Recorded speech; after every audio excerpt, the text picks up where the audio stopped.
Labas vakaras visiems, tiek čia susirinkusiems Seimo lankytojų centre, tiek stebintiems mus Seimo YouTube kanale. Šiandien Institutas Liberalis surengė tą, ką mes vadinam liberalių diskusijų klubą ir norėjome ir norime padiskutuoti štai tokia tema – liberalai Lietuvoje. Vertybių gynėjai ar politiniai pragmatikai.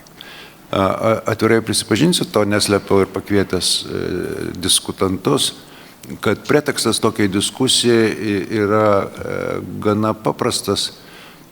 Šiomis dienomis liberalų sąjūdžiui sukanka 20 metų ir galvojame, kad visai būtų nebloga proga kalbėti ir, aišku, apie liberalų sąjūdžių kaip liberalę politinę jėgą, bet apskritai pasižiūrėti į mūsų politinį peizažą ir išvysti tenais, kaip atrodo liberalios politinės jėgos ar liberalūs politikai, kas tas liberalizmas ir panašiai. Tai tokie klausimai ir buvo suformuluoti, ar Lietuvos liberalai išlieka nuoseklūs vertybių gynėjai, ar vis dažniau renkasi politinį pragmatizmą, kaip per nepriklausomybės laikotarpį keitėsi liberalizmo samprata Lietuvoje, ar kompromisai koalicijose, pavyzdžiui, silpnina ar stiprina liberalų politinę tapatybę, kaip rinkėjai vertina liberalus ir jų sprendimus, kaip principingus ar oportunistinius, ir galų gale kokie iššūkiai šiandien labiausiai testuoja liberalus. Ir žinoma, savotiškai nuskambėsintis klausimas, kas šiandien yra tie liberalai. Tai šiais ir panašiais klausimais šiandien diskutuos Liberalų sąjūdžio frakcijos Seime nariai dr. Eugenijus Gentvilas, ponia Edita Rudelienė, taip pat kolegos žurnalistas istorikas Vytautas Bruveris, Vilmorus direktorius dr. Vladas Gaidys ir nuotoliu su mumis yra filosofas Vytauto Didžiojo universiteto profesorius Gintautas Mažeikis. Tai leiskite gal pradėti nuo štai tokio dalyko. Turime su mumis, kaip minėjau, Eugenijų Gentvilą, kuris politikoje praktiškai be didesnių pertraukėlių yra nuo nepriklausomybės pradžios. Štai mano rankose kaip tik išleista šiomis dienomis jo knygutė Lietuvos liberalų partijų, pabrėšiu, Lietuvos liberalų partijų istorija, Lietuvos liberalių partijų istorija, pakankamai įdomi, niuansuota, su savo lūžiais, augimais ir panašiais dalykais. Tai gal bendram paveikslui, apie ką mes čia iš tikrųjų kalbame, ir suteikčiau pirmam žodį Eugenijui, kuris bendrais bruožais papasakotų, kaipgi vis dėlto tos liberalios partijos Lietuvoje gimė, augo, vystėsi ir kas iš jų išliko šiandien. Bandau tą 35 metų liberalių partijų istoriją sudėti dabar į 5 minutės. Absurdas, ar ne? Tuo labiau, kad partija ne viena, kuri galėjo vadintis arba ir vadinosi, arba ir tebesivadina kaip liberali partija. Na, pradėkime. Liberalų sąjūdį šiandien, Laisvės partija šiandien, nors ir ne parlamentinė, Liberalų ir Centro sąjunga kažkada praeityje, dabar praradusi tos liberalumo atspalvius, Lietuvos Centro sąjunga, kuri buvo Europos liberalų šeimos narė, čia taip pat atspindėta, galima būtų dar kalbėti, bet čia beveik nekalbėjau, beveik neminėjau apie socialliberalų naująją sąjungą Artūro Paulausko vadovaujamą. Tai štai kiek galima čia būtų rašyti. Tai pabandyti sudėti viską į 40 puslapių tikrai nėra lengva, sudėti į trumpesnį tekstą yra dar sunkiau. Bandau. Ko trūksta, kalbant apie liberalių partijų istoriją Lietuvoje, kad tai būtų rimtas veikalas? Aš vadinu tai tokiu apžvalgėle, ką aš čia esu padaręs per 2 kartus. Vienas kartas 11 metais Leonido Donskio paprašytas jo leidinyje Lietuviškasis liberalizmas 2 parašyti straipsnį apie liberalių partijų istoriją Lietuvoje, o kitas, kaip jaučiuosi, lopatai paliepus šių metų vasario mėnesį surašiau nuo 11 iki 25 metų. Taigi, ko trūksta? Idėjų atspindžio. Čia reikalinga analizuoti programas, su kokiamis programomis, kokiais lozungais įvairiais laikotarpiais ėjo visokios tos liberalios partijos. Šito aš nesiėmiau, nebuvo kažkada tokios užduoties ir dabar jos netęsiau, bet tai būtų rimtų programišių, taip sakant, filosofinės minties raida, liberalios filosofinės minties raida nuo 90-ųjų metų Lietuvoje. Tai šito mano tam kūrinėlyje nėra. Yra daugiau statistika, yra bendra tokia apžvalga ir tiek. Ir pirmąją dalį 11 metais, kai rašiau, aš pavadinau liberalai Lietuvoje tarp idealizmo ir pragmatizmo. Na, tarp vertybių ir pragmatikos. Visi puikiai suprantam, čia nėra nupušusių, atsiprašau, kurie galvoja, kad nesama pragmatizmo, yra vien tik idėjos. Nežinau ne vienos politinės partijos, kuri vien tik idėjomis remtųsi ir nieko negalvotų apie jokius rinkimus, pragmatiką, na, taip nebūna. Tai tas pats buvo ir su liberaliomis partijomis. Ir štai čia turbūt visiems saldžiausia, o kur tas pragmatizmas, kur jokių idėjų nebereikia, o tik tai rūpi pragmatika. Tai būta ir tokių dalykų. Ir štai vienas iš tokių dalykų, Liberalų sąjungos apsisprendimas 99 metais priimti Rolandą Paksą į savo gretas.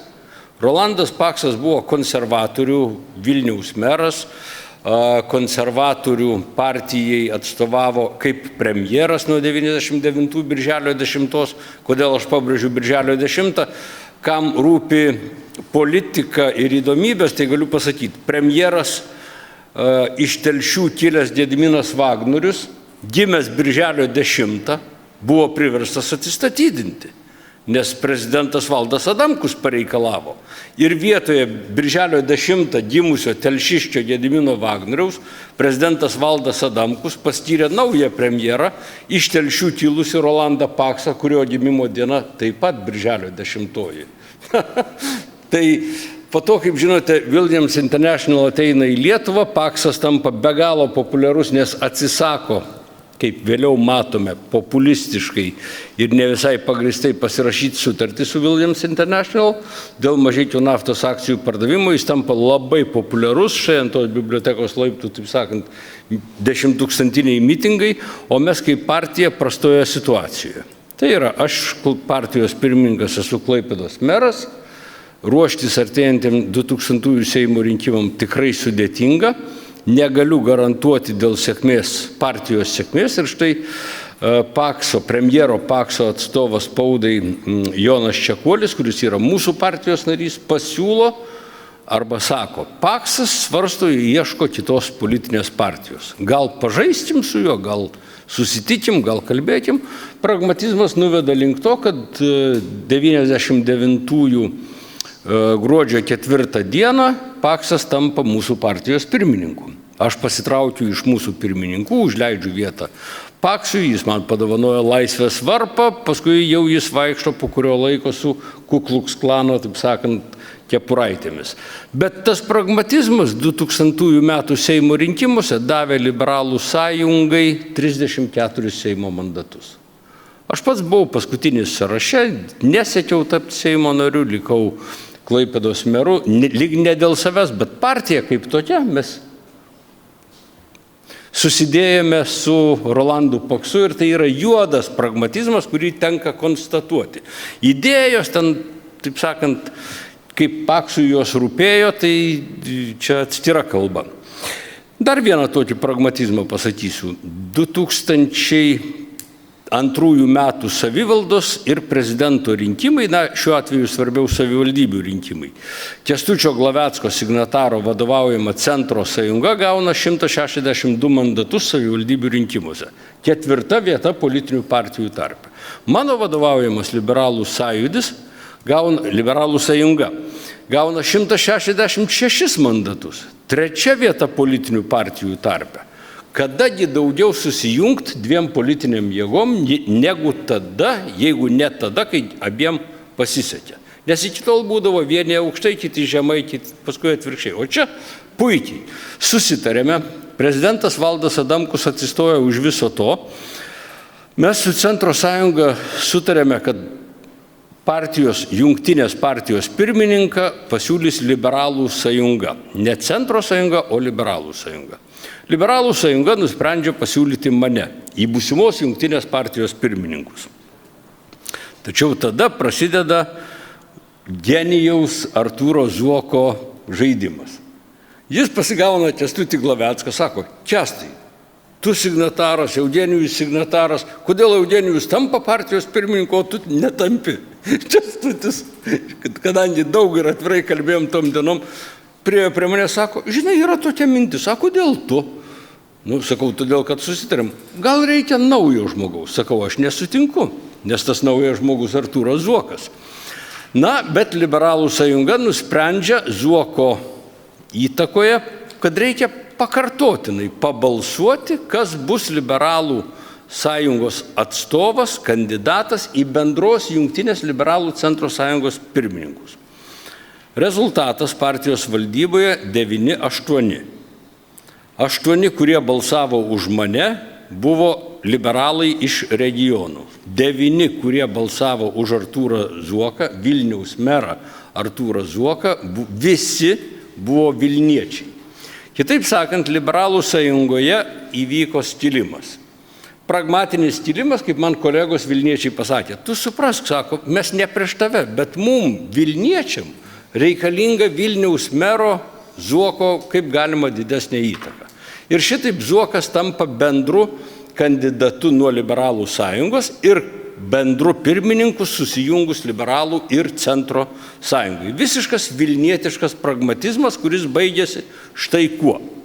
Zuokui baudžiamoji byla, ten grasinimai pilvu plaukti į viršų, po to baudžiamoji byla dėl juodosios Rubikono buhalterijos, pradeda čirškauti Vilniečiai. Pirmas, kuris išmetamas iš partijos Zuoko siūlymų, Gintaras Steponavičius. Būtent tas, kuris sakė, mum reikalingas Vilniaus meras partijos pirmininkas. Pragmatizmas gerai, bet taip tave paima ir išmeta. Po to atėjome iki tos situacijos 2006 vasario prieš 26 metus, kai nebeapsikentę buvimo vienoje partijoje su Artūru Zuoku, mes įkūrėme Liberalų sąjūdį, tai yra dabartinė partija, kuri šiandien švenčiame 20-metį. Ir toje vietoje aš norėčiau stabtelti, nes tikrai neturiu jokios intencijos čia užsimti partinę reklamą, o tik bandau pasakyti, liberaliuose partijose būta visko, jeigu taip detaliau pažiūrėtumėm ten kokioje centro sąjungoje ar pavyzdžiui, Artūro Zuoko vėliau vadovautoje Liberalų ir centro sąjungoje, tai vien jos pavadinimai šiandien Dešinės centro sąjunga, Dešinės centro partija, taip pat buvo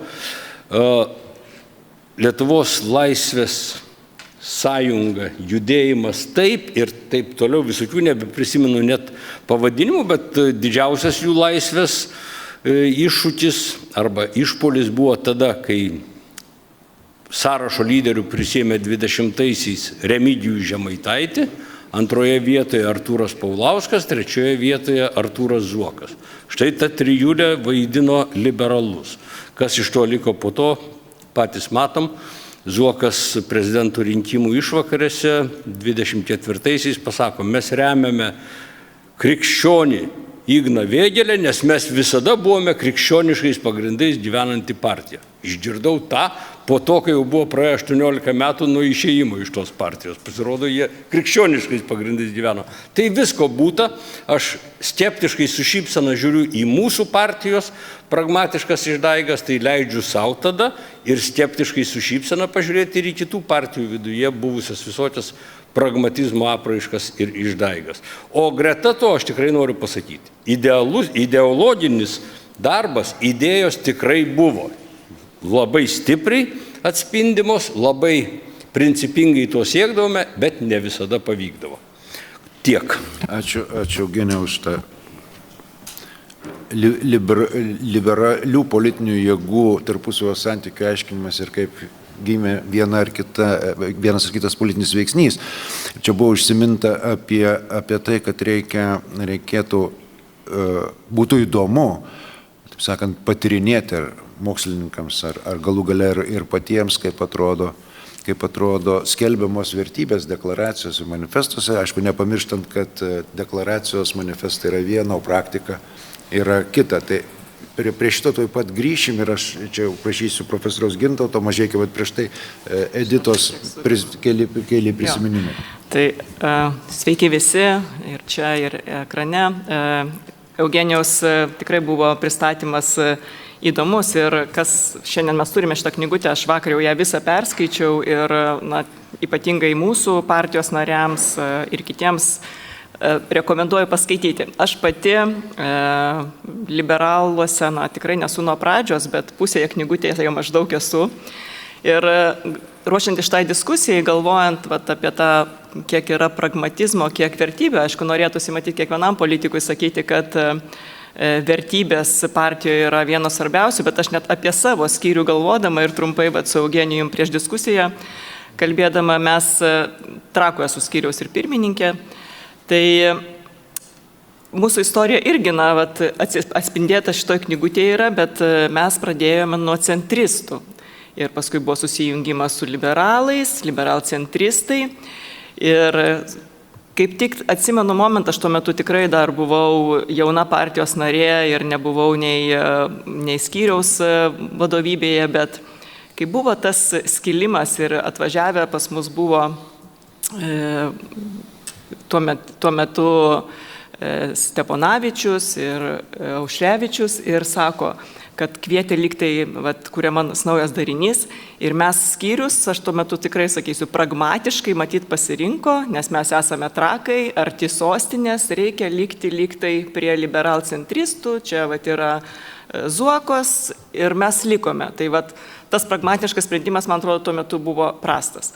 O kitas pragmatiškas sprendimas, vėlgi buvo, sakyčiau, kuris yra geras po rinkimų 2012 metais, kai liberalcentristai patyrė fiasko ir negavo nei vieno mandato, negavo nei vieno Seimo nario, pamatėm, kad yra toks kaip ir jau birėjimas ir mes priėmėm sprendimą kaip skyrius, siekdami, aišku, tolimesnės raidos ir tolimesnio geresnio kažkokio politinių galimybių perėmė sprendimą pereiti į liberalų sąjūdį. Ir man atrodo, kad tas sprendimas nors irgi buvo pragmatiškas, bet man atrodo, buvo tikrai geras ir šiandien dienai turime stiprų toliau veikiantį skyrių partijoje.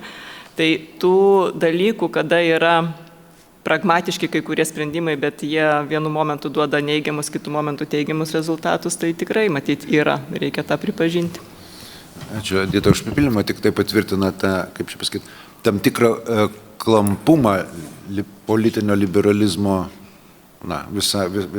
visoje eigoje.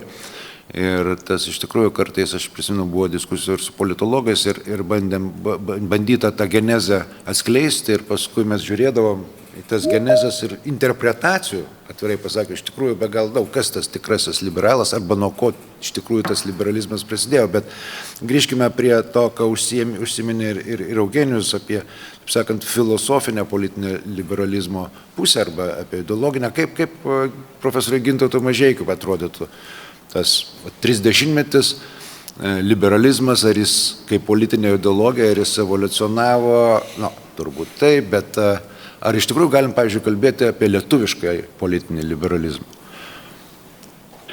Pirmiausia, dėkingas Eugenijui už tai, kad išdėstė šitą pragmatinę liberalizmo istoriją Lietuvoje ir puikiai išdėstė iš to matyti ir kai kurios kitos dabartinės negerovės Lietuvoje, kurios dauguma iš jų kyla iš, sakyčiau, savanaudiško pragmatizmo. Tai tas savanaudiškas pragmatizmas, tapo, sakyčiau, tokia nuolat prieš krizinę būklę Lietuvoje. Nes savanaudiškas pragmatizmas tai reiškia, kad kažkuris politikas padarys tokius veiksmus, kad tai bus, žodžiu, ir teisėsauga, žurnalistai įtraukti ir nutversime už melo, nuolat nutversime už melo. Ir visas šitas košmaras galų gale baigsis tuo, kad pati pilietinė bendruomenė bandys organizuotis, nors neaišku, kas iš to išeis, jau daug kartų matėm, kaip tos saviorganizacijos vyksta ir nelabai kur nuveda. Ir čia yra mūsų ta lietuviška liga. Ir tos ligos vienas iš bruožų yra būtent vertybių neaiškumas, vertybinis neaiškumas. Pirmiausia, tai jų nesilaiko niekas šių vertybių, net jeigu ir deklaruoja. Antras dalykas, o tų, kurie laikosi, yra labai mažai ir mes jų nematome. Šiaip politinė filosofija pastebi tokį dalyką, kad yra labai intensyvus ryšys tarp didelių vertybių, kol kas jų neapibrėšiu, ir charizmatinio arba pasionariško įstringo lyderio. Vadinasi, yra reikalas tas, kad kai kurie žmonės ateina į politiką ne dėl savanaudiškų tikslų. Galbūt jų nedaug yra, bet vis dėlto jie yra reikšmingi, nes jie nuolat judina visuomenę, jie įkvėpia ir yra jos balsas. Ten, kur dominuoja pragmatiniai susitarimai, jie tiesiog prasimušti negali. Arba tenais jiems pasiseka kartais per reitingavimą iš kokios 110 vietos tenais šoktelti iki 40-50. Tai dar vidinė partijų pragmatinė politika tai remia. Bet kalbant apie liberalizmą, labai įdomu prisiminti tai, kad jeigu mes pažiūrėsime į pačias pradžias, ne visada pradžios yra geros, bet vis dėlto pradedant nuo Adamo Smito ar Džono Loko, tai visi jie įvardyja būtent vertybinį liberalizmo charakterį, o ekonominis yra antroje vietoje. Rašomi straipsniai Hutchinsono, Adamo Smito, Davido Humo apie tai, kad mes turime moralinį jausmą. Ir tą moralinį jausmą mes turime išplėtoti. Tai šitas laisvų žmonių moralinio jausmo plėtojimas ir yra liberalizmas. Ne jokia nelaisvoji rinka, o laisvų žmonių moralinio jausmo plėtojimas. Tai čia yra toks dalykas. Tai šitų laisvų žmonių moralinio jausmo plėtojimo aš nematau Lietuvoje. Arba jis yra labai menkas ir vadinasi jis pasirodo tik tai kažkur universitetinėje aplinkoje arba idealistų susirinkimuose. Už tai čia neatsitiktinai Eugenijus minėjo Leonidą Donskį. Leonidas Donskis irgi kalbėjo panašiai. Ta prasme, kad liberalizmas yra laisvų žmonių moralinio jausmo plėtojimas, kuris pasirodo per įvairius kultūrinius veiksmus, taip pat ir per kultūrinius veiksmus.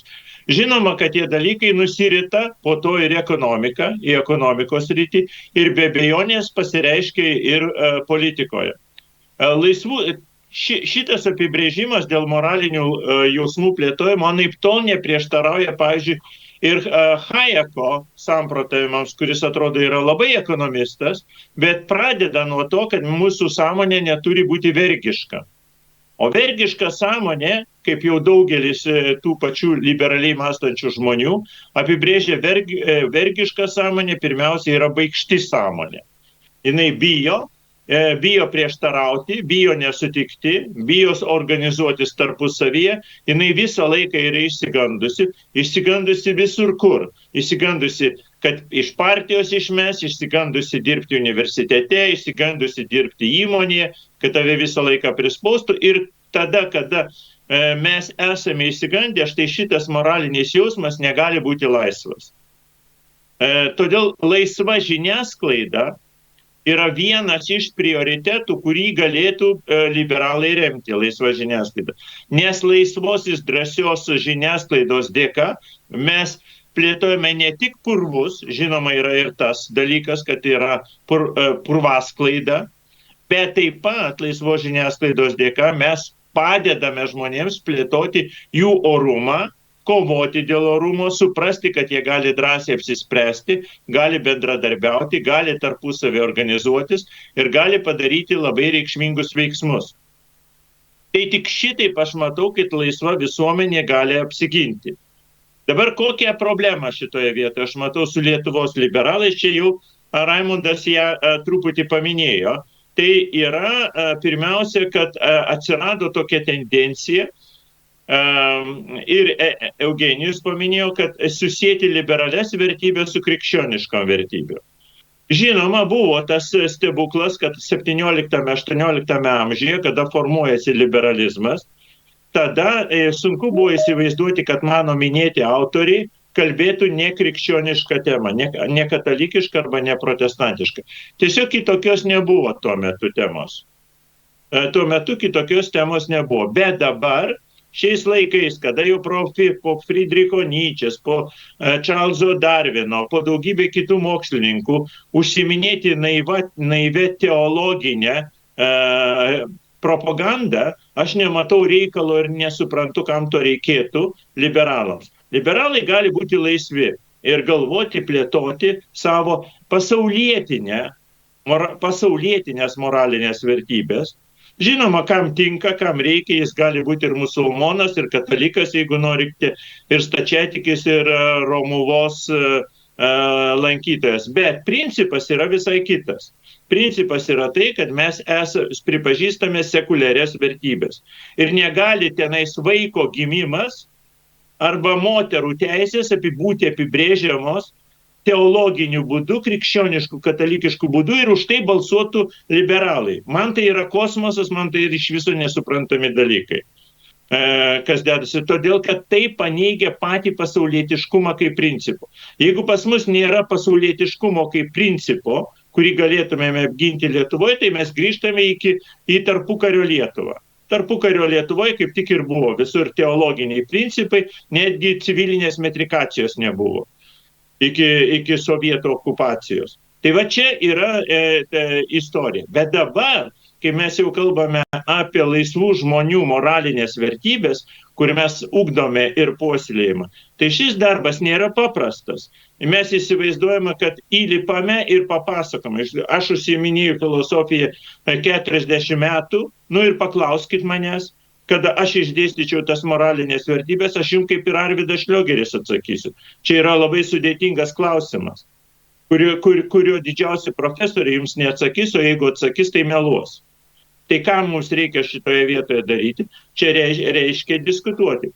Pavyzdžiui, ką aš matyčiau pozityvaus, kad šalia tų pragmatinių tikslų, kurie dažnai įvardėmi, reklamoje tiesiog laikas nuo laiko, kaip dabar yra, žinote, Facebook'e ir kur nors kitur, pasirodo tie tiesiog šūkiai, vertybiniai šūkiai, kurie nors dar yra be gilaus turinio, jie dar, žinoma, kai mes tą šūkį banaliai įvardėme, tai jis neturi turinio, ir reikia dar įkrauti turiniu, bet tą šūkį mes galime diskutuoti. Ir pamažėliai jį įkrauti turiniu, kad kiekvienas žmogui asocijuotųsi liberalai ne su tuo, kad čia Eugenijus Gentvilas ar tenais kažkada tai buvo kiti lyderiai, o būtent su vertybė ir žmogui būtų aišku, kas čia yra per vertybės. Mano manimu, vieninteliai, kurie akcentuoja ir sugeba apginti ir rodyti savo vertybės, yra konservatoriai, nors jie, aišku, joja ant to krikščioniško tradicijų arkliuko, ant kurio nereikėtų joti liberalų. Apie socialdemokratus aš nekalbu, jie mano akyse yra visai degradavę. Bet šitoje vietoje, grįžtant prie liberalų vertybių, jeigu man reikėtų jas išvardinti, tas vertybės, kurias aš manyčiau išvardinti, tai nemanau, kad mes susišnekėtumėm, nes dauguma, jeigu jūs paklausinėsite žmonių, liberalizmą asocijuoja tik su viena vertybė, laisva rinka. Ir tai, manau, yra iškreiptas vaizdas. Bet jeigu šito vaizdo atsikratyti, jeigu mes pasižiūrėsime, kaip populistai kritikuoja liberalus, tai čia yra rinkos kritika. Laisvos, negailestingos rinkos kritika, primetant liberalus, kad jie yra ciniški. Ir po to prisimenat visus tos pragmatinius ciniškus atvejus, kuriuos jau jūs čia minėjote. Taigi silpnoji vieta ir yra vertybės. Ačiū. Ačiū labai, Gintautai. Tavo pasakymo pradžioje minėtas pilietinės visuomenės politinės raiškos ir santykiai su partijom, tai atsiprašau už reklamą, bet šiandien už valandos tinklalaidę pasileis liberalūs pokalbiai, kur mes diskutuojam šią temą su Karoliu Kaupiniu. Nes visiems rūpi, ar tie kultūrininkai, pavadinsim, eis į politinį, taip sakant, judėjimą, ar spręs savo, taip sakant, likimą kitaip. Ir ačiū už tą priminimą dėl moralinio jausmo plėtojimo. Tai santaros šviesos aplinkoje, tai mes istoriškai turbūt ir laikom lietuviško liberalizmo gimimo data ir Kavolio idėjas, kas įdomu, tiek įžanginėme žodyje šitos knygelės, kuri parašė Liberalų sąjūdžio pirmininkė Viktorija Čmilytė Nilsen ir Eugenijaus įžangoj, prasideda abidvi jos nuo Vytauto Kavolio.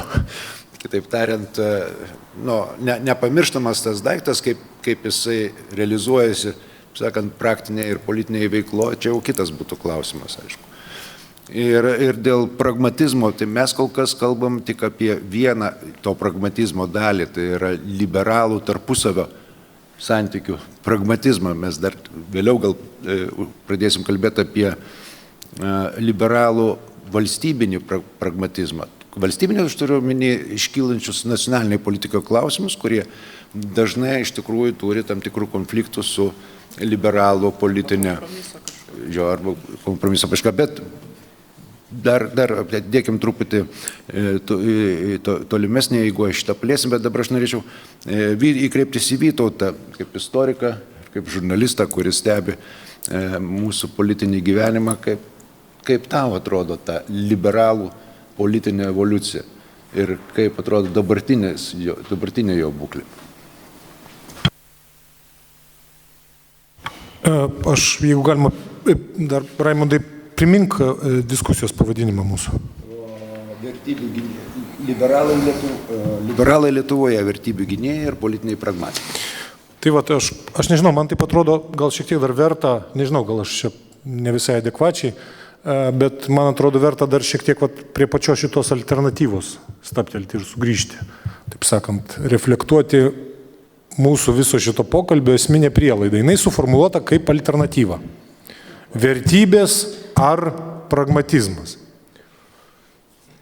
Nežinau, mane tai žiauriai trigerina, pavyzdžiui, va šita alternatyva šiuo metu vis vykstančioje ir gal iš esmės senoje kaip Lietuvos Respublika atkurtoji diskusijoje apie užsienio politiką. Jo, ta pati yra iš esmės alternatyva. Kodėl jinai mane trigerina? Todėl mane tai trigerina, kad šitoje vietoje yra vertybės nuvertinamos, sakyčiau taip, ne? Nes pragmatizmas yra žodis, kuris turi, kaip čia pasakyti, normalias konotacijas, ne? Netgi, sakyčiau, tokias, jisai turi ūkiškame, valstietiškame, provincialiame masinio lietuvio mąstyme geras konotacijas. Ūkiniškumas, pragmatizmas, stovėjimas abiem kojom ant žemės, realizmas, toks Brazausko vaibas eina, ne, už viso šito visų mylėto pirmojo Lietuvos Respublikos prezidento. O vertybės... Kuris irgi buvo liberalas iki tam tikro laiko. Taip, jisai irgi, reiškia, šią prasme jisai ir liberalas, jo. Dabar, o vertybės ir vertybiškas mąstymas, tai tie, kurie vadovaujasi ar stengiasi vadovautis ten kažkokiamis vertybėmis ar orientuojasi į vertybės, tai tokie biški tokie plevenantis kažkur padangėse, tokie kažkokie vertybininkai, inteligentai, akiniuoti, jie ten kažką šneka, žodžiu, apie tas savo vertybės, bet iš tiesų arba jie nesupranta, apie ką jie šneka ir ten skęsta tose savo padebesių šnekėjimuose, arba iš tiesų yra melagiai cinikai ir jie jokių vertybių nesivadovauja, o ten iš tiesų gyvenime elgėsi visiškai kitaip. Aš tikiuosi, adekvačiai daugmaž išdėšiau tos, kaip vyksta rėmai diskusija apie mūsų užsienio politiką. Ir va šitą alternatyvą aš matau ekstrapoliuotą ar perkeltą į šitą dabar diskusiją apie liberalus ir liberalų partijos istoriją. Atvirkščiai, atsiprašau, mano šita tezė buvo 2011 metai. Užsienio politiką perėmė. Taip, aš sakau, kad mano, taip sakant, protė, mano horizontė ir aš dabar ateinu į diskusiją apie liberalų istoriją pas liberalus ir liberalai apie save ir apie savo istoriją, kalba atsispirdami nuo šitos alternatyvos. Ir liberalų patriarchas ir ajatola ir tėvas, reiškia, Eugenijus Gentvilas, pats savo gal ar pats reflektuodamas šitą, šneka apie esminį istorijos punktą, esminį istorijos, tą reiškia, įvykį. Jisai esminis, mano požiūrį, yra visiškai liberalų istorijų sąjunga su Paksu. Pavartoja tą terminą, nuėjome su Paksu, susidėjome. Pratęsimas koks yra? Nuėjome oboliauti, susidėjome su šito velniu, reiškia, ir, nu, vat, parsidavėm mes, reiškia, viską. Tai apie ką mes šnekam? Mes šnekam apie pragmatizmą ar apie cinizmą? Ar mes šnekam, ką mes turime omeny, kai mes sakom pragmatizmas? Cinizmas, vertybių ir apskritai bileko nustumimas į šoną dėl valdžios, parsidavimas, nuėjimas oboliauti su nelabuoju, kas čia pragmatizmas yra? Nežinau. Nu, nežinau. Ne, aš tiesiog, aš sakau, aš pats abejoju ir čia dabar aš adekvačiai prie jūsų pristojau ir čia kažką ginčiu ir čia kažką priekaištauju, ar ne, bet aš tiesiog jaučiu, kad reikia pagryninti esminės savokas. Nes taip kažkaip jaučiu, man atrodo, kad tai yra svarbu. Nes vertybinis mąstymas, vertybiškumas, ypač tiems, kurie nori liberalizmo Lietuvoj, konservatizmo Lietuvoj, socialdemokratijos Lietuvoj, krikščioniškosios demokratijos Lietuvoj, nu, mano požiūrį, yra tikrasis pragmatiškumas. Tikrasis pragmatiškumas ir yra, nu, kas čia buvo vykusiai suformulavęs kolega, man atrodo, Gritėnas. Ar kas buvo, neprisimenu gerai, Facebook'e mačiau, priminimą. Šiaip tai Lietuvos Respublika nepriklausoma, čia kontekste apie užsienio politiką. Nepriklausoma Respublika yra vertybinės politikos projektas ir rezultatas. Čia suformulavo Albinas Januška, kalbėdamas apie... Ar Albinas Januška, nu tai va. Man tas atskirimas reiškia, kad vertybinis mąstymas yra nepragmatinis mąstymas. Nu, man jisai atrodo blogas, pavojingas, jisai sujaukiantis labai diskusijos esmę, iškreipiantis diskursus, įmetantis mus į tą lauką, kuriame nori viską sumalti, visko išterlioti manipuliatoriai, demagogai, kurie nori perimti apskritai visą politiką, pirmiausia iš jos išstumdami tuos, kurie arba iš tiesų atstovauja, arba nori atstovauti tikrai politikai, vertybiniai politikai, programiniai politikai, ideologiniai politikai, partijų tikrąją to žodžio prasme politikai. Tai va čia vienas punktas, apie kurį norėjau pasisakyti. Antras punktas. Aš knygelę, svarbiausias šitame ir aktualiausias šitoje diskusijoje atrodo vis dėlto paskutinis sakinys šitos knygelės, apie ką čia mes tarsi visi ir pašaukti mąstyti. Paskutinis sakinys skamba taip. Ar ne, ir prieš paskutinis sakinys svarbesnis, bet čia jau daugiau pono Gaidžio yra laukas, čia aš taip nesijaučiu tiek tvirtas, bet visiškai su juo sutinku, kad liberalų sąjūdis ar liberalios partijos pajėgios įvairiuose rinkimuose iškovoti 150-200 tūkstančių rinkėjų balsų. Aš manau tikrai, kad elektoratas, ta visuomenės dalis, kuri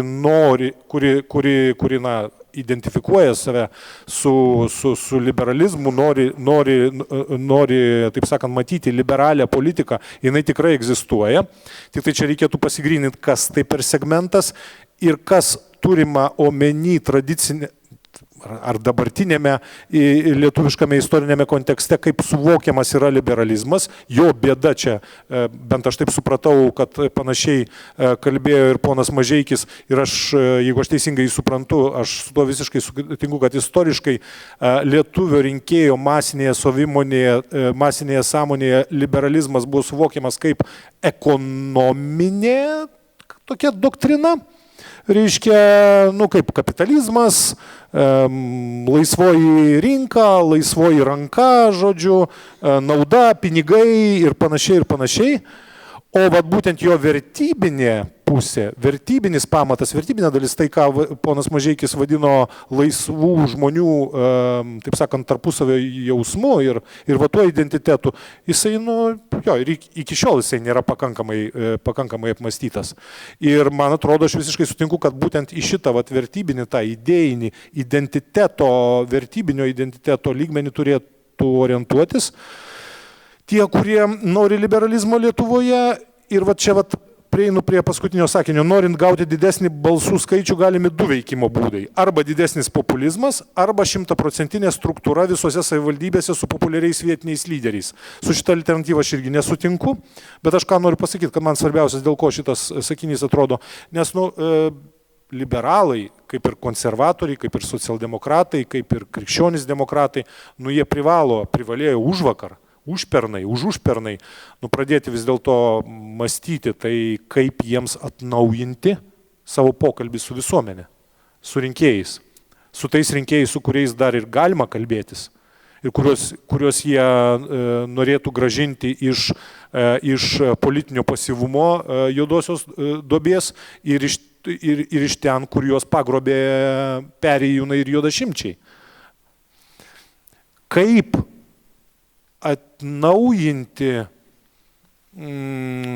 ir tam tikrą prasme pačias tas vadinamas tradicinės politinės ideologijas ir jų sklaidą visuomenėje taip, kad visuomenė ar žymi dalis visuomenės vėl iš naujo jomis patikėtų ir jos patirtų tam tikrą, jos būtų vėl revitalizuotos, atgaivintos. Nenuslystant į populizmą. Jeigu populizmas čia turimas omeny kaip tiesiog melavimas žmonėm, manipuliavimas, dalykų jaukimas ir panašiai. Ar tai įmanoma? Aš manau, kad taip. Ir aš manau, kad tai įmanoma. Ir vienas iš pagrindinių būdų, vienas iš pagrindinių dalykų, jeigu kalbame apie liberalizmą, kas galėtų įkvėpti naujos ar senos gyvybės, grąžinti seną gyvybę liberalizmui, tai yra kovos ideologija. Nes istoriškai liberalizmas formavosi kaip žmonių kova, tame tarp ir ginkluota už savo teisės ir už savo laisvės, už pamatinės, universales vertybės, žmogiškas vertybės. Ir po šitos kovos, po šito karo vėliava galėjo ir turėjo, netgi privalėjo kai kuriuose konstitucijose istorinėse įsakmiai suformuota piliečių privalomybė imtis ginkluoto pasipriešinimo, jeigu valdžia yra uzurpuojama. Nerodysim pirštais, į kurios valstybės šiuo metu patiriančios istorinę gėdą ir nuosmukį konstitucijoje tai yra įrašyta. Tai man atrodo, tai visiškai perspektyvus ir svarbus dalykas kalbėti apie liberalus ir liberalizmą kaip apie pamatinės kovos už žmogišką orumą ir laisvę ideologiją. Tame tarpe ir visose dabar mūsų geopolitinių aktualijų diktuojamuose, taip sakant, geopolitinio saugumo ir visose kitose kontekstuose. Tokią aš šią mintį įmesčiau tokią beveik visiškai žalią į tą mūsų diskusiją ir atsiprašau, taip sakant, gal už įkyrų ir chaotišką tokį reiškia pasamprotojimą, bet kol kas iš manęs šiam kartu tiek. Ačiū. Ačiū Vytautai labai už tas pastabas. Iš tikrųjų, apibrėžus pragmatizmą taip, kaip Vytautas apibrėžė, tai tas pragmatizmas yra vertybė. Absoliučiai.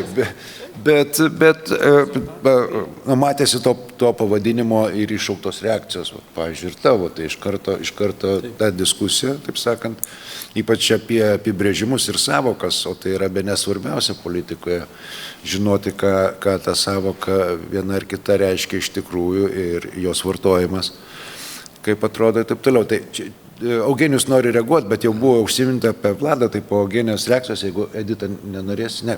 Tai Eugenijus ir tada... Ja. Man patiko abidvi tezės, kurias išplėtojo Vytautas, ačiū už tuos išplėtojimus, reaguosiu į pirmąjį. Aš esu ganėtinai pedantiškas žodžio prasmei. Kai rašau arba ir kalbu, ne visada pavyksta, bet tai, ką parašau, aš galiu pagrįsti. Ir aš puikiai suprantu, kad pragmatizmas nėra visiška priešingybė vertybėm ir galvojau, ar paminėsi Vytautai ar ne. Paminėjo. Cinizmas. Vat priešingybė vertybėm tai būtų cinizmas. Vytautas tą paminėjo. Bet dabar bandykite įsivaizduoti 2011 metus, kai aš parašiau tą tekstą, pats būdamas aktyviu partijos nariu, jeigu aš būčiau parašęs, kad mūsų sprendimas susijungti su Rolandu Paksu buvo cinizmas. Na, atsistokite į mano vietą. Aš iškėliau tą kontroversiją vertybiškumas, pragmatizmas. Ko daugiau? Daugiau ten buvo pragmatizmo. Greta to ten atsirado ir cinizmo. Ta šiandien reikėtų pasakyti, nerašant tekste. Tai esu sukaustytas visame tame rašyme, žinote ko, savo buvimo tame kontekste. Aš nebuvau stebėtojas iš šalies, kaip Vytautas, kuris gali drąsiai atsisėdęs ir sakyti, bet ten nesama cinizmo. Aš savo, būdamas pats politinės partijos nariu vienokiose ar kitokiose pareigose, ar 11 metais, ar šiemet, aš turiu ieškoti kitokio švelnesnio žodžio, kurį 11 metais suradau. Tai labai ačiū už tą dekonstravimą. Tai čia yra teisinga dekonstracija, nes susijungimas su Rolandu Paksu kai kuriais atžvilgiais buvo ciniškas veiksmas iš mūsų pusės. Turiu omenyje.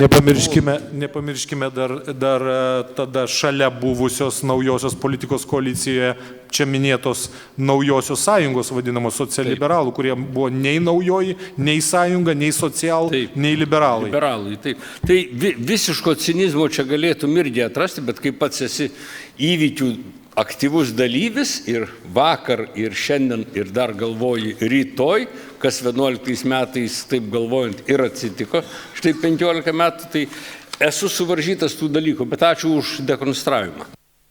Ar tik tai trumpai labai, ir man atrodo, kad kada į praeitį pažvelgi iš dabarties, tai tada gali įvertinti, kad tai yra cinizmas, ir mes jau šiandien matyti čia sėdėdami prie to stalo galim visi tą pasakyti, bet tuo metu matyt, ne visai galėjai pasakyti, tuo metu matyt, tai buvo, kaip ir kai kurie sprendimai mažesniuose skyriuose, bet, matyt, buvo pragmatizmas tuo metu, nes šiandien jau mes vertinam iš tos pusės tolimesnių žingsnių, kas įvyko. Ir šitoj knygutėj ten tų ciniškų dalykų galėtum rasti ir daugiau, ne tik tai šitas vienas. Ačiū. Tai grįžtam prie Vlado, apie kurį jau ir Vytautas užsiminė, minėdamas tuos skaičius, kurios liberalai galėtų išsikovoti rinkimuose arba turėti savo, taip sakant, elektoratą, kurios minė Eugenijus, tai grubiai, sakykime, iki 200 000. Bet paklauskime Vlado, kas tas liberalų elektoratas? Ir ar iš tikrųjų tokie skaičiai čia galimi ir apskritai, kad tavo darytos tos visos apklausos rodo ne tik apie elektoratą, bet ir apie tos liberalus.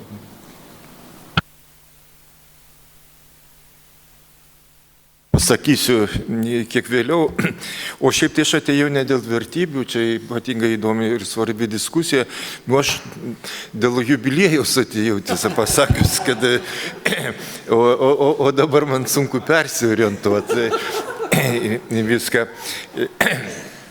Taigi, tai apie tą jubiliejų vasario 25 dieną įsikūrė partija ir pirma apklausa mūsų buvo, jau kovo 9 prasidėjo, reiškia, po 2 savaičių ir pirmą kartą liberalų sąjūdis ten pateko, buvo reitinguojamas, taip sakant. Bet man tai įdomu ir tas kontekstas, kaip tuo metu Lietuva atrodė, kokia to laikmečio dvasia pagal mūsų tos kokios charakteristikas. Pirmoji vietoje iš institucijų, pirmoji vietoje bažnyčia, be jokios konkurencijos, 68 teigiamų vertinimų. Šiuo metu bažnyčia turi 45 maždaug procentus, žymiai pasikeitė viskas. Švietimas antroji vietoje. Šiuo metu irgi buvo 65 procentai teigiamų vertinimų, šiuo metu 50% nėra. Tai institucijos. Žiniasklaida buvo pasitikima virš 50% teigiamai. Pastaruoju metu netgi į minusą, visai svyruoja, bet jau buvo porą metų su minuso ženklu. Šiuo metu 33% pasitikė. Tada buvo virš pusės. Ir atvirkščiai, policija. Čia buvo viena iš nemėgstamiausių institucijų. Paskui pradėjo kilti ir jeigu 32% buvo teigiamų, šiuo metu viena iš geriausių institucijų 65%. Ir daugiau metų policija faktiškai pirmauja, neskaitant tų ugniagesių. Nu, tikrai labai daug kas pasikeitė tuo metu. Kokie buvo populiariausi žmonės to laikmečio? Valdas Adamkus be jokios konkurencijos 66, Blinkevičiūtė 65. Teigiamų. Vytautas Grigaravičius, gal jau visi pamiršo, čia policijos komisaras. Taip, prisipažinsiu, teko pas jį ir būti dėl reitingų. Taip, pačioj policijai tiesiog Vytautas Grigaravičius prašė išbraukti kaip nors jį iš tų sąrašų, kad, sako, visiems tada tas kliūna, nori koją pakišti ten, kur ten, vien žodžiu, prašė, bet mes negalėjom dėl principo, taip sakant. Dabar neigiamiausi žmonės to laikmečio. Zuokas 64% neigiamų vertinimų, Brazauskas 49% neigiamų vertinimų, čia po to viešbučio, kaip tik draugystės viešbučio, tada pirmą kartą istorijoje krito, ten visiškai Viktoras Uspaskich ir Rolandas Paksas, čia ketvertukas neigiamiausių žmonių. Partijos tuo metu atrodė taip, Darbo partija 30% nuo balsuojančių. Tėvynės sąjunga 22, socialdemokratų 12, Naujųjų sąjunga 9, Valstiečių liaudininkų 8 ir tada prasideda Lietuvos liberalų sąjūdis 5,8. Dar viena liberalų demokratų partija 5,4 ir dar vieni liberalų ir centro sąjunga 4,1 Zuoko. Auštrevičius, Paksas, Zuokas. Tiesiog tuo metu buvo 3 liberalų partijos ir faktiškai vienam taške. Taigi, tai pirmam tam matavime buvo beveik 6%, 5,8%. Šiuo metu po 20 metų 11,1, apie 11, faktiškai lygiai 2 kartus daugiau, didesnis balas. Petras Auštrevičius tuo metu pirmą kartą surinko 28, Čmilytė Nilsen šiuo metu 39, beveik irgi 2 kartai, ne 2 kartai, bet padidėjo.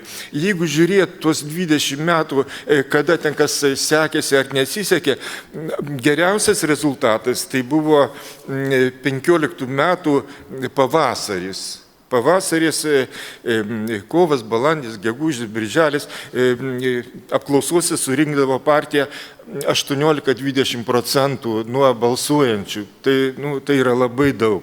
Tuo metu vadovas buvo Eligijus Masiulis turbūt. Daug buvo ir 16 metais iki Masiulio to įvykio iki 15%. Ir jeigu ne tas įvykis, turbūt per rinkimus būtų gavę žymiai daugiau.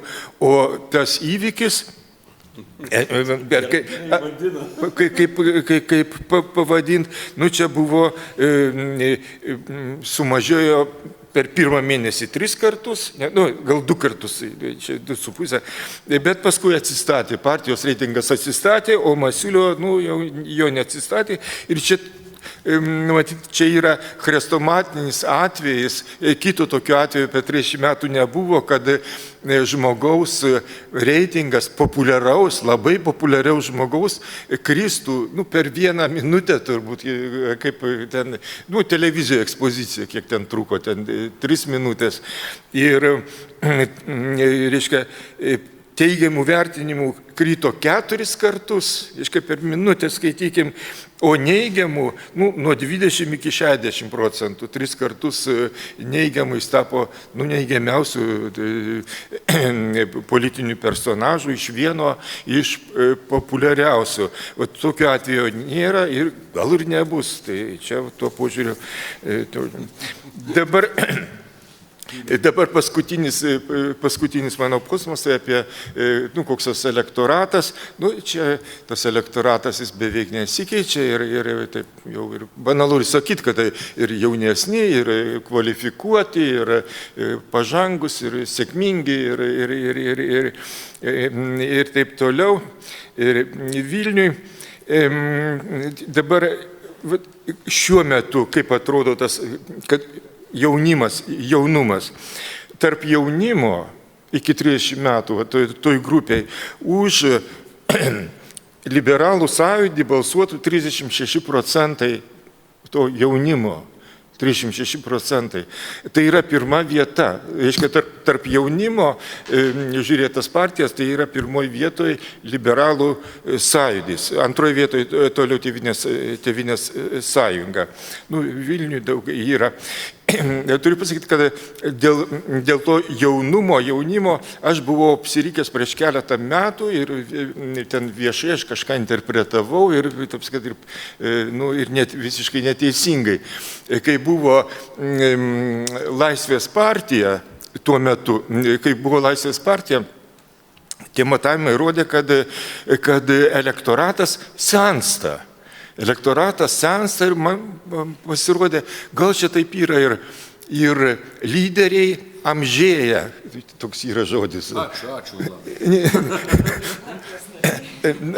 Va, ir gal ir visas elektoratas amžėja, taip sakant, gal čia tokie kokie tai dėsniai tenka, bet Laisvės partijos nebėra ir viskas į savo vietas atsistojo, reiškia, partija vėl jauniausia ir balsuoja ir žodžiu, aš tada klydau ir viskas tvarkoj,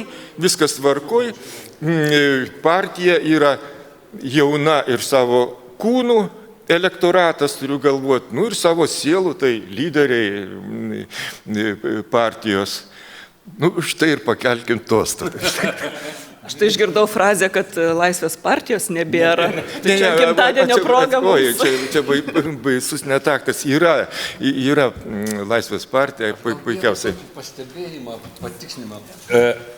Aš labai atidžiai klausiausi, ką Vladas sako dėl buvusių reitingų, nes toje knygelėje aš rašau, kad prieš Masiulio įvykį mūsų reitingas buvo 14. Tas įvykis, tai visi žinom, 16 metų gegužės 12, kai pas Masiulį kratos atliktos. Tai čia irgi žiūriu, kad parašyta paties, kad tais mėnesiais 12-15, tai mano sutampa, kad 14 paskutinė apklausa prieš Masiulio įvykį. Tačiau po to paties Vladai pasakymas, kad krito liberalų sąjūdžio reitingas iki 5,5. Užfiksavau dar žemesnį. 16 rugsėjis, liko 2 savaitės iki Seimo rinkimų, mūsų reitingas buvo 2,7. Nuo visų, nuo balsuojančių 4, taip čia. Aha, 4, o tai buvo 2,7 ir už 2 savaičių Seimo rinkimai. Ir įsivaizduojat, mums eiti į Seimo rinkimus, kai mūsų reitingas 2,7. Nučiuožė per 5 mėnesius nuo 14 iki 2,7, o gavom 9,1. Taip, tas tiesa. Ačiū Vladai už skaičius. Aš tik galiu pasakyti, kad tu suklydai ir prisipažinai klaidą dėl amžiaus rinkėjų. Tai galiu paguos, kad ta prasme apsiriko ir Alde, taip sakant, sociologai, kurie nepaslaptis atlieka savo sociologinius tyrimus. Čia Lietuvoje, kaip ir kiekvienos turbūt rimtos politinės jėgos motininė, taip sakant, kontora daro, tai jų buvo irgi, kaip ir tu sakai, padariau klaidą. Buvo amžiaus grupė sukelta. Praktiškai ten, man atrodo, gavosi, kad mūsų pastoviausias ir ištikimiausias ir didžiausias rinkėjas yra 55 ir aukščiau. Tai pasirodo, iš tikrųjų tos tendencijos yra kiek kitokios. Dar dėkodamas Vladai noriu priminti tą taisyklę tų diskusijų, kad bet kada jūs galite kelti ranką, išduoti klausimą ar replikai pasiprašyti, tai jauskitės laisvai, jo labiau, kad mes jau 2/3 mūsų diskusijos, taip sakant, įveikėm, gal dar kas nors norės į knygų mugę, tai dar turbūt spėtų, nes jinai ilgai, gal žmonių bus mažiau, tai kaip šiandien mes juokavom, su knygų mugė nepakonkuruosi, ten minios čia, būrys. Tai dar norėčiau prie porą pjūvių grįžti. Vienas iš jų būtų tą, ką patyrė liberalai, tai kalbant vėlgi apie, kaip čia pasakyti, vertybės ir kompromisus, gal taip galim pasakyti, būtų taip švelniau. Buvimas koalicijose. Aš kalbu apie nacionalinės, apie savivaldą, paprašysim Editos trumpai, bet ten visiškai skirtinga, taip galim pasakyti, situacija su tom koalicijom ir atskirom politiniam jėgom. Tai prisiminus ar ne Kubiliaus ir Šimonytės, tai ar buvo sprendimų, kuriuose liberalams teko aukoti dalį savo vertybinės laikysenos? Arba bent jau kilo konfliktai dėl tokių sprendimų?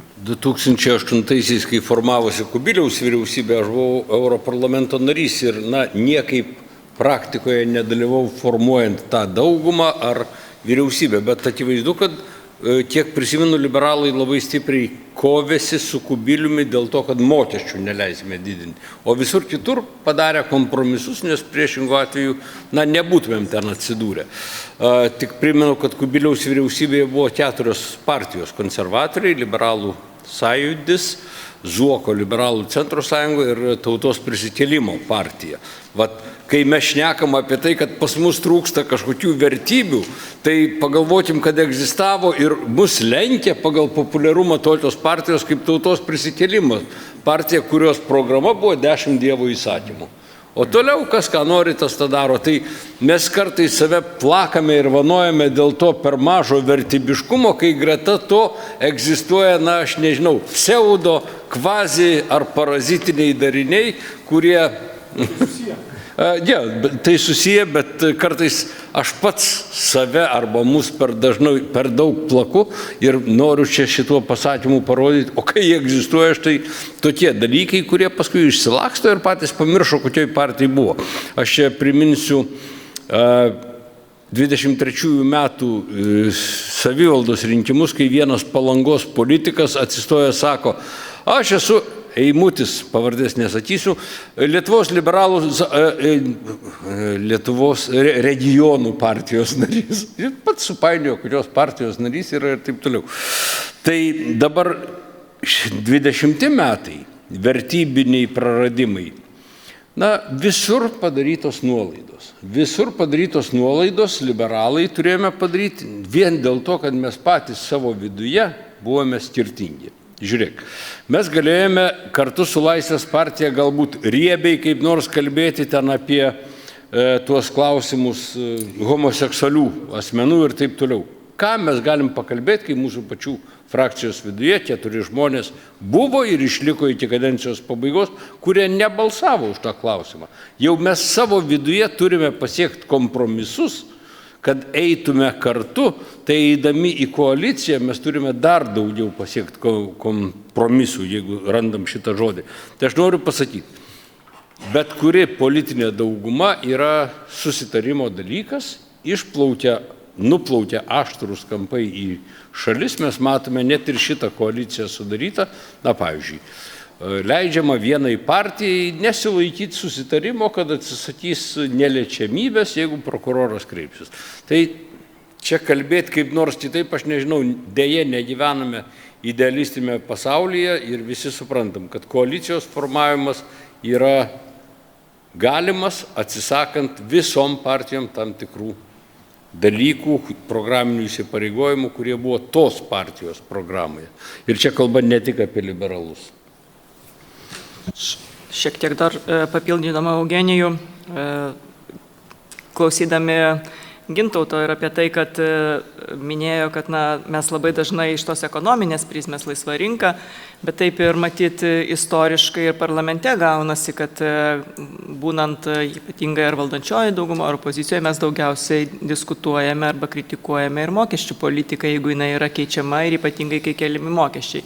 Nes mes visada kažkaip liberalai pasisakome apie mokesčių politiką ir šitoj vietoj, vėlgi, atrodo, jūs sakote, kad daugiau turėtumėm į tą socialinę, į žmogaus teisės, į laisvą žmogų kreipti, bet, natūraliai gaunasi, kad diskusijos užsisuka apie ekonominės temas, kur kiekvienam irgi gyventojui yra svarbu, nes tai paliečia jį asmeniškai. Ir šitoj vietoje tikrai, ir šitoj kadencijoje oponuojant, arba praeitoj būnant valdančioje daugumoje, tai apie savarankiškai dirbančius, kas yra liberalams tikrai labai aktualu, daug diskutavome ir gynėme savarankiškai dirbančių žmonių kad nebūtų didinama jiems tam tikri mokesčiai. Tai šitoje vietoje liktai girdėjau pasakymą, kad turėtumėm šiek tiek kryptį keisti, bet taip jau istoriškai susidėlioja, kad ekonominiai dalykai mums tikrai irgi svarbus. Ačiū. Gintautai, matau, ranką keli, prašau, Gintautai. Jo, aš norėčiau sureaguoti dėl štai šito ekonomizmo, kuriuo kaltinami yra liberalai ir iš ekonomizmo kylančio cinizmo. Iš ties, kai buvo tie filosofai, skaitant ir Santarą šviesą, kai kalba apie moralinės liberalizmo prielaidas, taip pat mini laisva veikla. Laissez-faire gali būti išversta ir kaip laisva rinka, ir ekonomizmas, bet ir kaip laisva veikla. Ir, pavyzdžiui, jeigu būtų kalbama ne apie tai, kad pabrėžtinai tik verslai, bet plačiau laisvos veiklos, tai iš karto apriektų ir visą moralinį aspektą. Laisvos veiklos yra visos Lietuvoje, beveik visos nevyriausybinės organizacijos. Yra nevyriausybinio organizacijų tinklas. Yra visos kultūrinės organizacijos, kurios čia protestavo, ir jų yra tinklas. Visi jie kovoja už savo laisvas veiklas ir laisvą žodį. Čia ne ekonomizmas. Čia yra moralinis pasirinkimas ir moraliniai sprendimai, kurie ir yra liberalų sprendimai. Tai aš nematau labai didelės problemos pakeisti šitą laisvą ekonomizmą į laisvas veiklas, kas anaiptol nedraus, ir laisvų verslų. Laisvos veiklos nei kaip nedraudžia laisvų verslų, bet įgalina už tai įvairias formas kooperacijų, taip pat socialinių ir kultūrinių kooperacijų ir bendradarbiavimo. Aš čia žiūrėjau ir su studentais nagrinėjau, pavyzdžiui, Švediją. Švedija negarsėja kaip didelė liberalų šalis, bet iš tikrųjų ten yra rengiami pakankamai dideli liberalūs projektai, kurie ir remiasi laisva veikla, bet tokia laisva veikla, kurios iniciatyvos tu ėmiesi ir tada iškeliamas tavo moralinė pareiga pradėtą veiklą užbaigti. Ir kadangi tu esi už ją pilnai atsakingas. Tu imiesi laisvos veiklos ir tu ją užbaigi iki pabaigos. Tai yra atsakingumas. Laisva veikla plus atsakingumas. Atsakingumas ir orumas, sakykime, ir lygiai taip pat ir įvairios laisvės, tai yra tos vertybės, kurias galima puoselėti. Tai aš nematau čia problemos pakeisti ekonomizmą laisvomis veiklomis. Ir viskas. Ir ne laisvos rinkos institutas tada turėtų būti, o laisvų veiklų institutas. Ir tada aš jį palaikyčiau. Ačiū Gintai už pastabas. Šiaip koks nors kritikas, žiūrėdamas į ekraną, matydamas tave, o šalia knygą Apsėdimai, galėtų pagalvoti kažką. Specialiai laisva veikla, man. Supratom. Prašau, tik jeigu galima įrašui prisistatom, kad ne. Taip, Germanas Lamsudis iš liberalų.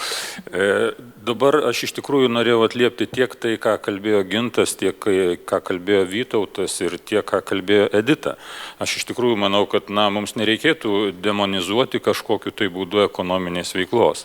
Galų gale, prisiminkim mūsų himno žodžius, tegul tavo vaikai eina vien takais dorybės, tegul dirba tavo naudai ir žmonių gerybei. Tai siekti naudos valstybei, siekti naudos žmonėms, tai aš manau, kaip tik čia yra vertybė. Ir iš tikrųjų čia matyt, reikėtų kalbėti apie tai, kad kada mes nesame apsibrėžę, nesame išsidiskutavę, išsigryninę, kokios yra mūsų vertybės, kokių vertybių mes siekiam, nes naudos siekimas valstybei, kodėl puikiai yra vertybė. Tai manau, tą reikėtų akcentuoti ir apie tai reikėtų kalbėti. Dabar kitas dalykas, jeigu mes kalbame apie pragmatizmą, tai pragmatizmas, aš sakyčiau, vėlgi galime mes jį naudoti kaip būdvardį. Tai yra būdas siekti kažko tai, tikslo, naudos valstybei, lygių teisių pragmatiškai siekti ir panašiai. Tai mes neturime sakyti, kad dabar pragmatizmas, tai čia jau yra kažkoks tai blogis iš esmės. Tai tiesiog yra būdas, kaip tu kažko tai sieki. Tai toks būtų mano pastebėjimas. Visiškai taiklus. Tai Edita norėtų? Vytautas, tai jau, prašau Vytautas.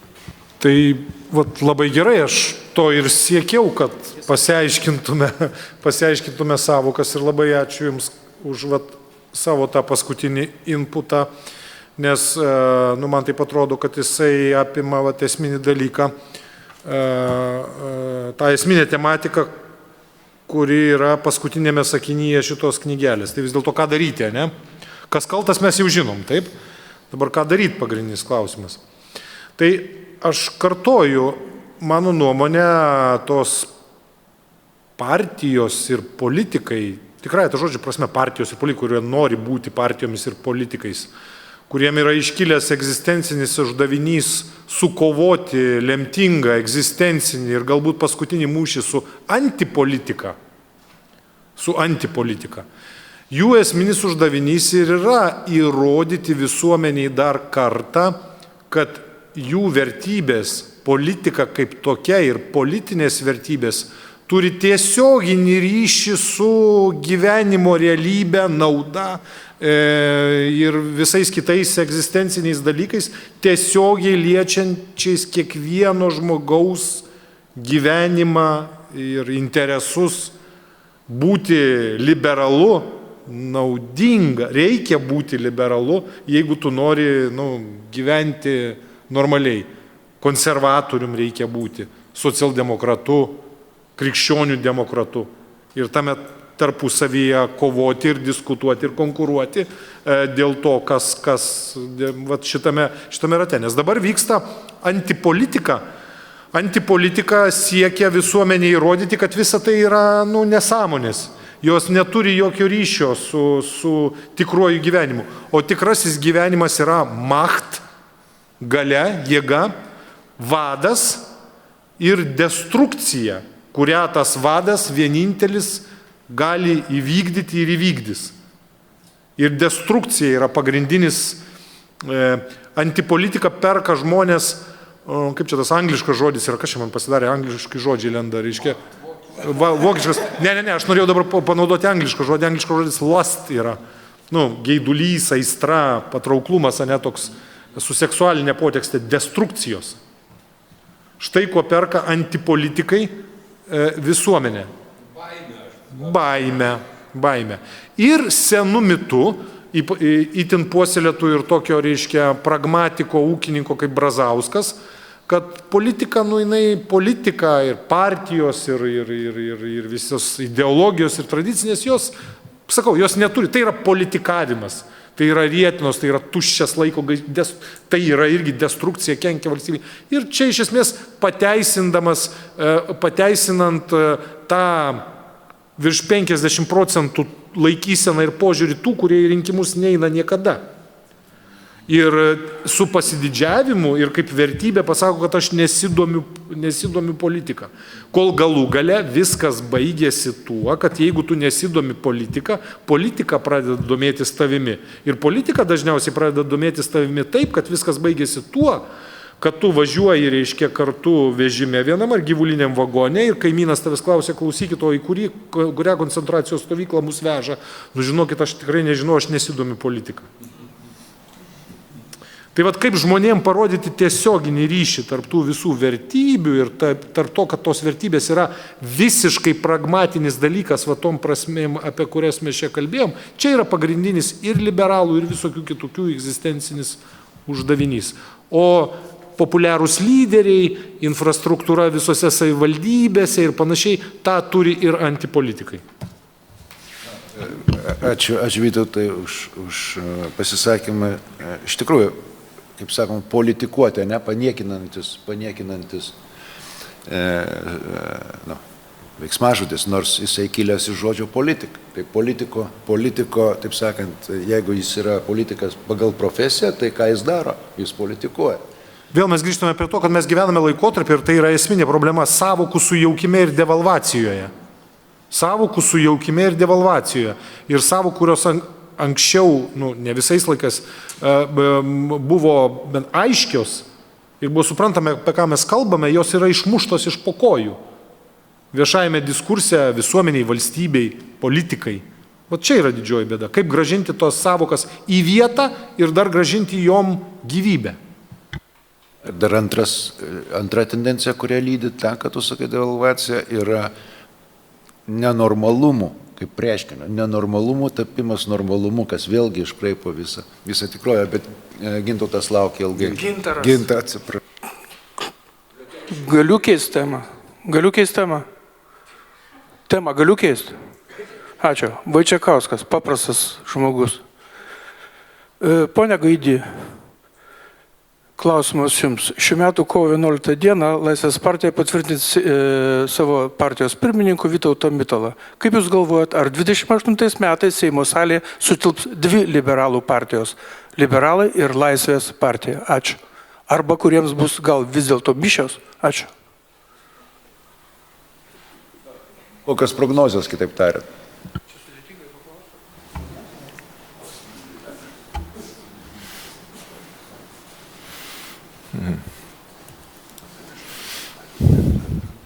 Nu, gal aš apie tai negalvoju, tiesiog čia priklausys nuo partijų, kas ar norės jos ir susiorganizuos ir kaip, bet Laisvės partija parodės, kad turi labai stiprų segmentą ir gerą ištikimą elektoratą ir liberalų sąjūdžiui, tai matytas galiukas nukristų.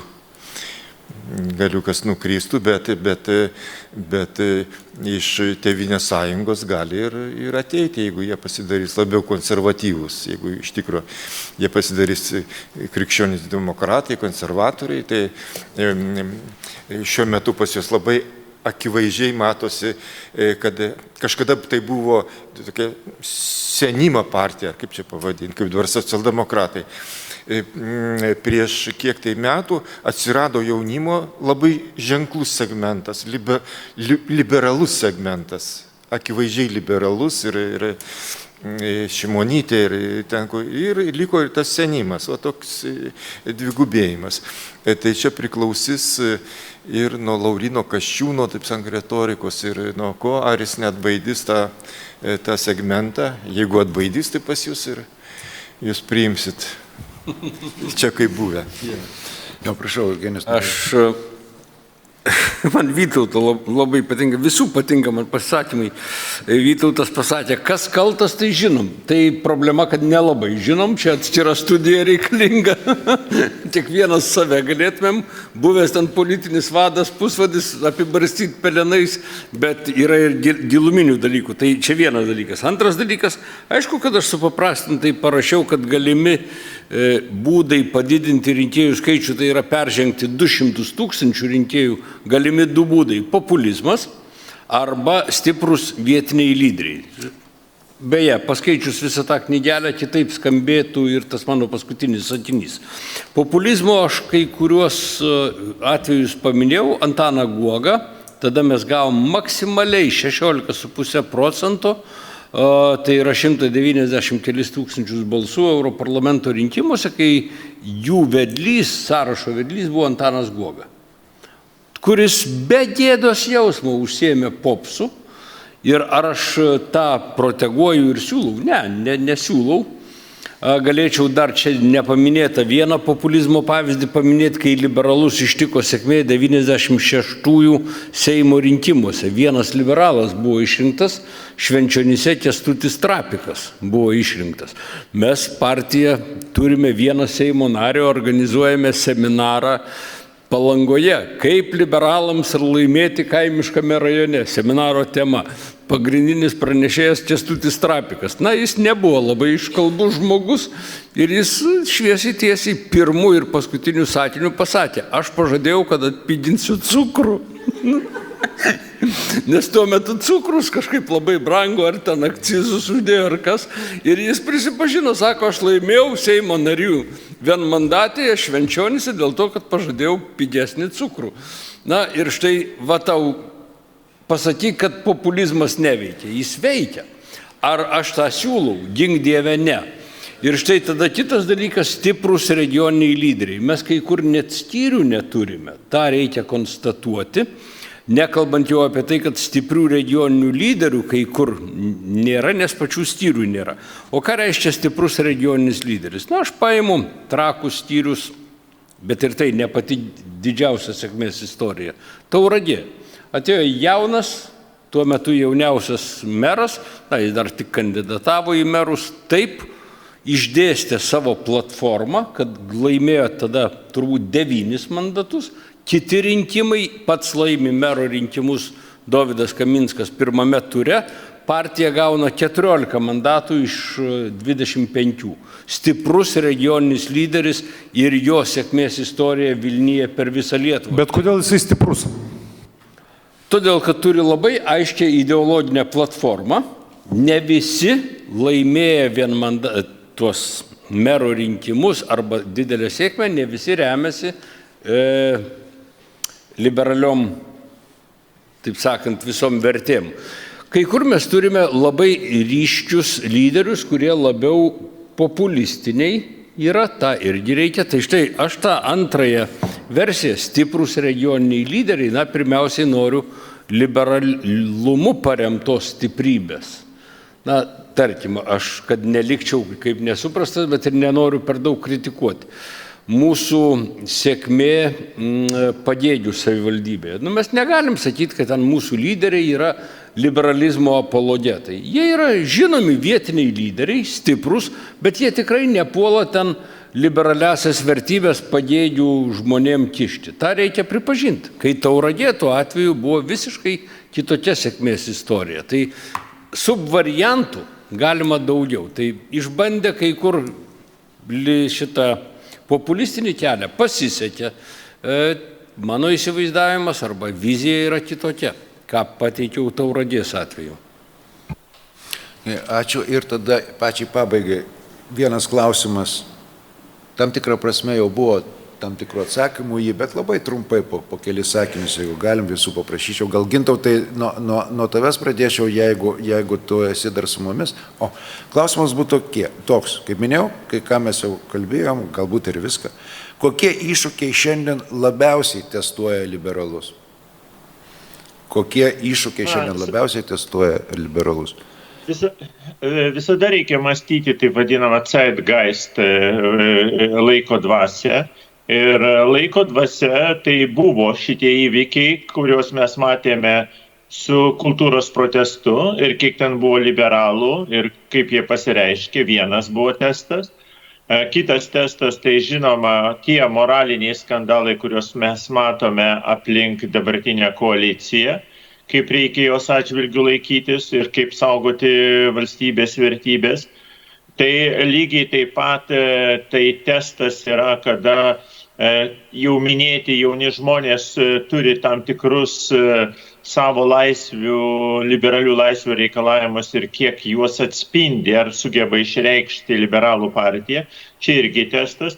Ir žinoma, dar yra tas testas, kuris grėsmė Lietuvai iš Rusijos pusės. Ir šita grėsmė jau nėra tiesiogiai susijusi su tai, kad laisva veikla, o kaip mes galime bendradarbiauti, ginant visų mūsų laisvę ir demokratiją.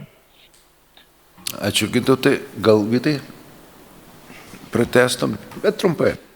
Jo, tai čia iš tiesų nelabai yra ką pridėti. Aš maždaug taip ir minėjau tą savo tam įžanginiam pasisakymę, kad bandyti vienas iš kelių įkvėpti, taip sakant, naujos ugnies ir aistros į liberalizmą, primenant jo šaknis yra, kaip čia pasakyti, kovos pasipriešinimo žmonių ant žemės, tiesioginė to žodžio prasme, reiškia stiprumo ir jų kaip lemiamos jėgos atmosferą grąžinti. Ir tai yra tiek mūsų vidaus politikoje, nes mes matome, kad Lietuva jinai neegzistuoja autonomiškai atskirai pasaulyje, čia ir lygiai tos pačios tendencijos vystosi su įvairiomis įtakomis iš išorės ir tos pačios išorės grėsmės, kaip jums iš konservatorių perimti, reiškia jų tarsi genetiškai besisavinamą saugumo ir gynybos temą. Tai čia yra uždavinys, nes konservatoriai tarsi aunina ją, vėlgi nelietuviškai kalbant. Tai kaip jūs įtikinti tą visuomenės dalį, kuriai šita tema yra esmingai svarbi, pati svarbiausia tema, ir ta visuomenės dalis jum yra, kaip sakant, ir turėtų būti pagrindinė ta target audience, irgi nemažai tų žmonių, kaip jum parodyti, kad čia ne Kasčiūnas ir ne konservatoriai, ir ne kolektyvinis Kasčiūnas, čia nebūtinai jisai yra, taip sakant, defaultinis lyderis ir šitos temos savininkas, va čia irgi kitas uždavinys ir iššūkis. Gerai.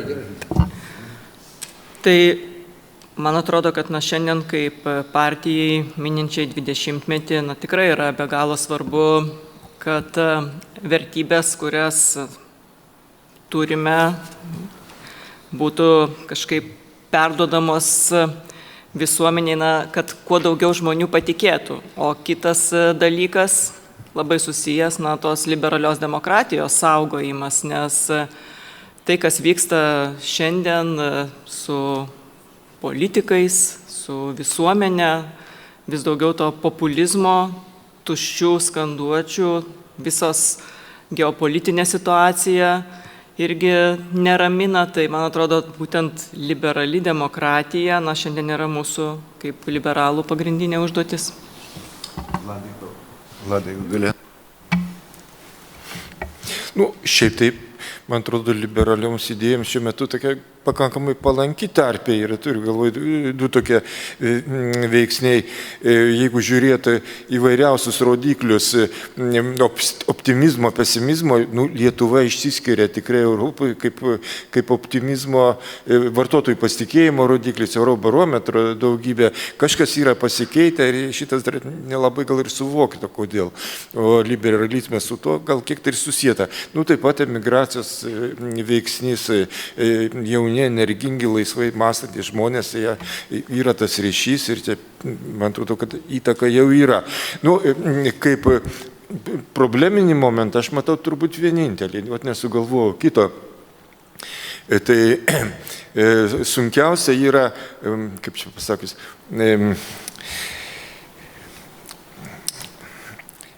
dėl kalbėjimo stiliaus. Dėl kalbėjimo stiliaus, turiu galvoje, kad toj antroj Lietuvoje, ne Vilniui, su šūkiu, kad aš jums duosiu ne žuvį, o meškerę, su tuo nelabai toli nuvažiuosit. Ar sutinkat? O čia reikia vietinių stiprių lyderių, kurie yra patikimi to krašto žmonės. Atsistoja vaikinas, koks nors mūsų kandidatas į merus, kuris sugeba suderinti šitos dalykus. Tikrai, reikia sugebėti. Aš taip nesugebėčiau, tą turiu pripažinti ir esu ribotas savyje. Bet jaunas lyderis, kuris trykšta pasitikėjimu ir savo veiklumu, jis sugeba įtikinti 50% rajono gyventojų, kad mums reikia tokiem būti, visiems. Ir balsuoja už jį, nėra jo pažadų, aš žaviuosi šitais dalykais. Ir aš pasinaudojęs progą pridėsiu vieną dalyką. Liberalam ne tik Lietuvoje ir pasaulyje didžiulis iššūkis ir puikia galimybė. Trumpas, kuris laužo visas taisyklės ir daugeliui pradeda atrodyti, jokių taisyklių nereikia, liberalai turi šitoje vietoje nišą pasakyti, taisyklėmis grįstas pasaulis turi perspektyvą. Toks pasaulis, kuriame neegzistuoja taisyklės, neturi perspektyvos. Ir lygiagrečiai kita dilema, ar lyderis be stabdžių, taip sakant, stiprus lyderis yra liberalios visuomenės atributas? Ne, čia liberalam irgi yra galimybė. Liberalios visuomenės, liberalios demokratijos atributas yra lyderis, kuris turi stabdymo mechanizmus aplink jį. Ir štai čia yra ateities visuomenė tokia, kokia ir ėjo. O tas Trumpo fenomenas, jis daugam pradeda patikti. Žiūrėk, kaip greitai gali. Ir nieks jo nenubaus. Ateis diena, kai gal ir nubaus, žiūrėsim, bet tai ateis vėliau. Liberalai turi turėti kantrybės ir sakyti, yra amžinesni dalykai negu vienos kadencijos netramdomas lyderis. Tai leiskite, pasižiūrėjus į laikrodį, praktiškai pabaigti šitą mūsų diskusiją. Norėčiau ją pabaigti padėka čia esančiams dalyviams, diskusijos dalyviams, dalyvavusiems, taip sakant, su mumis ekrane. Ir gal paskutinis sakinys jis banalus, bet man atrodo pakankamai adekvačiai atspindintis dabartinę situaciją. O sakinys skambėtų galbūt taip. Ši diskusija parodė, kad Lietuvos politinis liberalizmas yra gyvas tol, kol sugeba mąstyti apie save, pripažinti klaidas, iš jų mokytis, atsižvelgti į kritiką ir pragmatinės rekomendacijas. Ačiū Jums labai.